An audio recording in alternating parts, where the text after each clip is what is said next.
سوزوكي جراند فيتارا من العين السخنة والتي عادت في ثوبها الجديد. العربية شكلها اختلف تماما، ولكن نازلة بتوليفة اقتصادية أكتر. مش الجراند فيتارا اللي أنت متعود عليها قبل كده، العربية الموجهة للأوف رود والمواتير اللي كانت بتوصل للمواتير ال 2000 سي سي وقصة كبيرة وبتاع. لا انسى التاريخ ده. جراند فيتارا الاسم المشهور عاد، وعاد بتوليفة أكثر ثراء كده ودلعا، مش فقير زي زمان، لكن أقل في الأداء وأقل في المواتير، وبيتجه ناحية الاقتصادية بس بشكل عصري وشكل لطيف وتوليفه امان حلوه، وخمس نجوم يورو انكاب، وخارجه من مصانع تويوتا بموجب التحالف. قصه كبيره. هنقول لكم انطباعات مبدئيه، والعربيه دي بتقدم ايه، كام وصفه، وايه العيوب اللي استشفيناها من الانطباعات المبدئيه لحد ما نعرف السعر ونتكلم ونحط العربيه في الميزان. سوزوكي جراند فيتارا دي انطباعات مبدئيه عنها يا جماعه، وبعد ما حضرنا الحفله دي انطباعات مبدئيه عنها وبنكون راي عنها وهنديكم فكره عامه، لكن مش هنقدر نبرز قوي عيوب لان التجربه غير مكتمله الصراحه.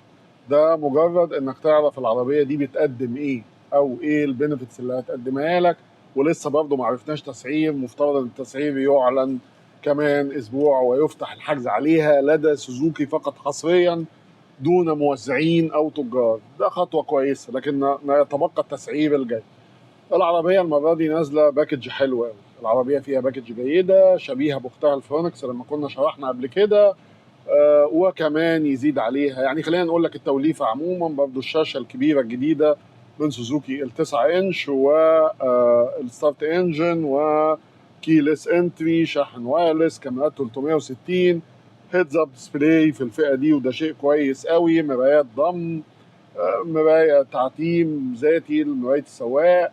يعني كل حاجه موجوده. العربيه دي واخده 5 نجوم في اليورو انكاب، هي واختها الشقيقه التويوتا الاوربان كروزر.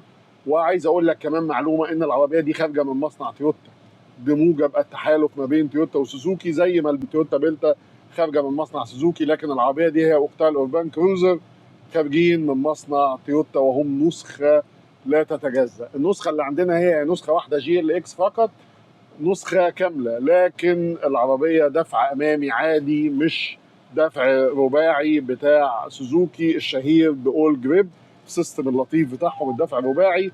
العربية جاية بدفع أمامي فقط. العربية دي نفس البطاقة الفنية للأخت الأصغر السوزوكي فرونكس. الموتور ال 101 هورس باور، 1500 سي سي، 138 نيوتن متر عزم، وفتيس 4 سرعات اوتوماتيك اعتيادي. طيب العربيه دي ادائها عامل ازاي مبدئيا ومن انطباعاتنا المبدئيه عنها؟ لا اقل من اختها سوزوكي فرونكس. الحجم الاكبر والبلاتفورم الاكبر والايروديناميكيه الاصعب شويه والارتفاع عن الارض الاعلى والوزن الاثقل مقصرين مع الموتور ده.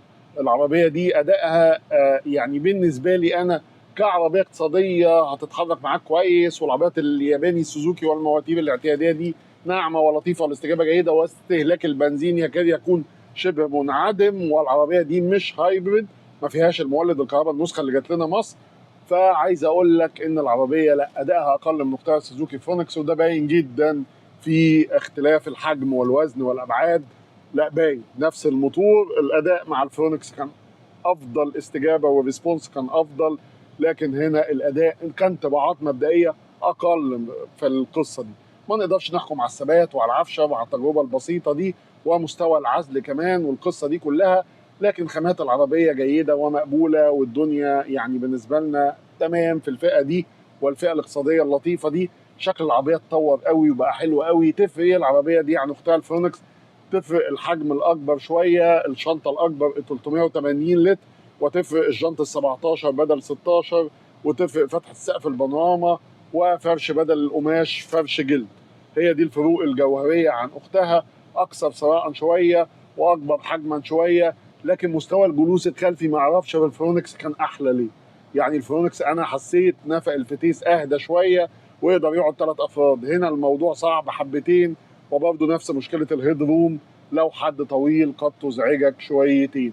عربيات عايزه عائلات متوسطه او محدوده وليست العائلات الكبيره، لكن عربيات جايه تقدم لك الاقتصاديه مع امان جيد جدا، وست اير باجز، وخمس نجوم يورو انكاب، وباكج وتوليفه حلوه، ومفيش اعطال، وهتريح دماغك. دي البنفيتس اللي بتقدمها. بعض العيوب البسيطه اللي شفتها من الجراند فيتارا زي ما كلمتك عن الاداء وعن مستوى الجلوس الخلفي مش مريح شويتين، لكن لما تبقى معانا في تجربه مطوله وبعد ما نعرف السعر هنحطها في الميزان وهنتكلم عنها بشكل اكبر. اتمنى اكون افدتكم افاده سريعه، ودي كانت انطباعات مبدئيه عن الجراند فيتارا في مصر بشكل رسمي.